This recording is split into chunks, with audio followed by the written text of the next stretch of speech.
ታሪኩ የሚጀምረው በአንድ ጨለማ ምሽት ነው።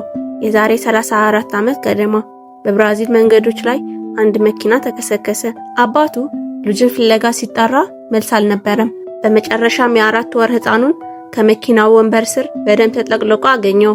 ያን ህፃን ኔይማር ነበር። ዓለም ገና ሳታውቀው ልታጣው ጥቂት ሰከንዶች ቀርቷት ነበር። ነገር ግን እጣ ፈንታ ለዚህ ህፃን ሌላ ትልቅ አጀንዳ ነበራት። ኔይማር ያደገው በድህነት ውስጥ ነው። አባቱ የቀድሞ ተጫዋች ቢሆንም ቤተሰቡ ግን በሻማ ብርሃን የሚኖር ድሃ ነበር። ኔይማር ግን ያንን አፈር የሳምባ ዳንስ መለማመጃ አደረገው። ኳስ ለሱ መጫወቻ ሳይሆን የነጻነት መንገድ ነበረች። በሳንቶስ ታዳጊ ቡድን ውስጥ ሲገባ ዓለም አዲስ ንጉስ መወለድን አወቀች። በ17 ዓመቱ የሳንቶስ ንጉስ ሆነ። ብራዚልንም በፈገግታው አበራች። ከዚያም አውሮፓ በሩን ከፈተችለት።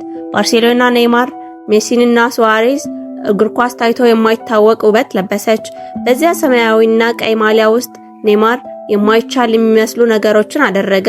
በ2015 ሻምፒዮንስ ሊግን ሲያነሳ ዓለም ቀጣዩ የዓለም ንጉስ እሱ ነው ብላ መሰከረች። ያ የ6-1 ድል ሲመዘገብ ኔይማር ተራ ሰው ሳይሆን ተአምር ነበር። ግን በድንገት ሁሉም ነገር ተቀየረ። ኔይማር ከሜሲ ጥላ ስር ወጥቶ የራሱን ታሪክ ለመጻፍ ወሰነ። በ222 ሚሊዮን ዩሮ ወደ ፓሪስ በረረ። ይህ ዝውውር እግር ኳስን አስደነገጠ። ነገር ግን ፓሪስ የብርሃን ከተማ ብትሆንም ለኔይማር ግን የጉዳትና የብቸኝነት እስር ቤት ሆነች። በየዓመቱ የሚመጡ ጉዳቶች፣ የደጋፊዎች ተቃውሞ፣ ኔይማር በሜዳ ላይ ከማንም በላይ ተሰጥኦ እያለው ከማንም በላይ መከራን አየ። ለኔይማር ትልቁ ህልሙ ብራዚልን የዓለም ሻምፒዮንስ ማድረግ ነበር። በ2014 በገዛ ሀገሩ ጀርባውን ተሰበረ። በ2022 ደግሞ ልቡን ተሰበረ። ያ በክሮሺያ ጨዋታ ማግስት የፈሰሰው እንባ የአንድ ኮከብ ብቻ ሳይሆን የ200 ሚሊዮን ህዝብ ህመምም ነበር። ኔይማር አቅሙን ሳይጨርስ ጊዜው እየሄደበት መጣ። ዛሬ ኔይማር በሳውዲ በረሃዎች ውስጥ ታሪኩን እያጠናቀቀ ነው። ብዙዎች ይተቹታል፣ ብዙዎች ይወዱታል። ነገር ግን ማንም የማይክደው አንድ እውነት አለ። ኔይማር ኳስን እንደባለ ቅኔ የሚዳብስ በእግሮቹ ግጥም የሚጽፍ ጀግና ነው። ግን ንጉስ መሆን ብቸኝነት አለው። ዝና ልክ እንደ ፀሐይ ነው፣ በጣም ስትርቀው ያቃጥላል። ኔይማር በሚሊዮኖች ፊት ቢስቅም በውስጥ ግን ጉዳትና ትችት የዛሉት ልብ ነበረው።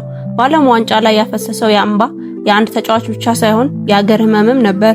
እሱ ሲያለቅስ ብራዚል ታዝናለች። እግር ኳስም የባለ ቅኔዋን ስቃይ እያየች ትከፋለች።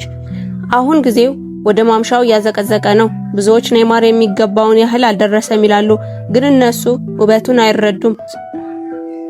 እሱ ባላንዶርን አላሸነፈ ይሆናል፣ ነገር ግን በሚሊዮኖች ልብ ውስጥ የማይጠፉት ትዝታ ትቷል። ኔይማር የኳስ ባለቅኔ ነው። እግሮቹ ግጥም የሚጽፍ፣ በፈገግታው ዓለምን የሚያበራ።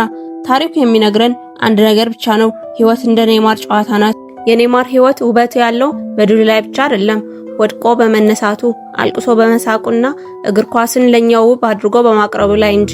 ታሪኩ ከመኪና አደጋ ተነስቶ እስከ ዓለም ጫፍ ደርሷል። ቪዲዮውን ከወደዳችሁት ላይክ፣ ሰብስክራይብ እና ሼር ማድረጋችሁን እንዳትረሱ።